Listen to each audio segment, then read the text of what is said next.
Anfield Wrap post-match pint after Tottenham 1, Liverpool 2, and thank God the Reds held on in those 9 minutes of stoppage time because Christmas was about to be cancelled in my house. The saying is, when the Reds win, we all win. Well, my kids have definitely won tonight because they still would have got their presents, but their dad would have been rocking in the corner, shaking his head on Christmas Day if the Reds had thrown that away. I'm Neil Docking here with Ali Gunn and Dan Austin after a victory that they made so much hard work of in the closing stages against not 10 men, but 9 men in the end. But they held on in the end. Christmas isn't cancelled, and we can all enjoy our Saturday night.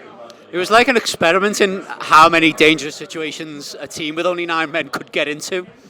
It was just a game full of idiocy, I thought, really. And Tottenham was slightly more moronic than Liverpool, and that's why Tottenham have lost if Liverpool have won. I'm not particularly impressed with anything that happened. I'm pleased that they've won and that they have 3 more points than when they started the day. Aside from that, I think it was mainly crap. Loads of people are injured. Like, there's not a lot to actually be pleased about, really. They underlined again that, like, kind of as soon as something goes wrong, they lose trust in themselves, and you completely lose trust in them. I thought. I don't want to come across as like downbeat about it. I just thought it was a game of people making densely stupid decisions throughout. Yeah, and fortunately, Tottenham made a few more than Liverpool. They definitely and did. That's all that happened, really. I mean, it's hard to argue with that. I mean, we're all delighted with the 3 points, don't get me wrong. But fucking hell, like, they put us through the ringer there. When they were down to 9 and we couldn't just simply get a foot on the ball and pass to another man in a red shirt, I was losing my mind. I've never seen a team with 9 men play with 12 men, because that's what we made them look like. They had 12, 30. Every time they seemed to get the ball, there was always an option. You think, boys, it's 9 men. How have we managed to do this? And when we went forward then, just near the end, and Wirtz and Jones were playing there, and I think, boys, keep the ball, because they've all lumped it forward.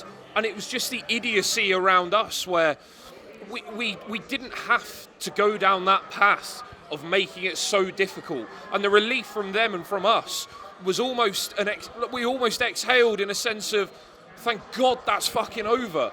And, you know, Liverpool in parts today, I thought we can go on and talk about how I thought Florian Wirtz was at the epicentre of a lot of good things that Liverpool did. But, God, it was a tough watch. And as Dan said, it was just sprinkled with idiocy across the board.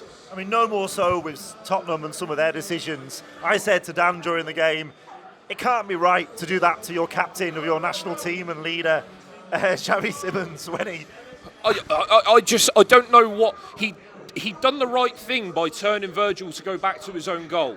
So that leaves Virgil with one option. He's not going anywhere else, and he does a challenge like that. And the thing that really boggled my mind there was there was the protestation from the Spurs players about how it wasn't a red card. And you think, you know, we watched the Anthony Gordon tackle at the start of the season, and it was as bad as that. And Virgil stood up and showed his sock, and you just think, what are you doing? And again, Dan's, I think, hit the nail on the head at the start of the show, but it was just a game sprinkled with idiocy across the board. Spurs are a basket case at the best of times. They're a basket case with 10 men, and then they're even more of a basket case with 9 men. I mean, I don't know where they go from here, but for us, Liverpool, you need to just start playing with your heads a bit more, because that game was wrapped up on 80 minutes, and my God, did we make it hard work. They really were the architects of their own downfall, Tottenham. Yeah. Just such. It was quite a tight game. Nothing could happen, really. No, not at all. Liverpool, but in a way, I thought the manager wanted that to be the case. Yes, Liverpool had a header straight at the goalkeeper, and Tottenham had a header straight at the goalkeeper. Pretty much like identical quality chances, and did equally poorly with them. And nothing else of note had happened. And then, I don't know whether Simons has been really bad since he joined them, and for a lot of money as well. And he's not played in a lot of like the bigger games and stuff. I don't know whether it was a bit of a, I'm trying, which sometimes you get, especially when your team's a bit shit. The Gordon one was similar to that, and they are the wasn't it? worst home team in the country, I think, over the course of like this calendar year. Certainly in the top flight anyway.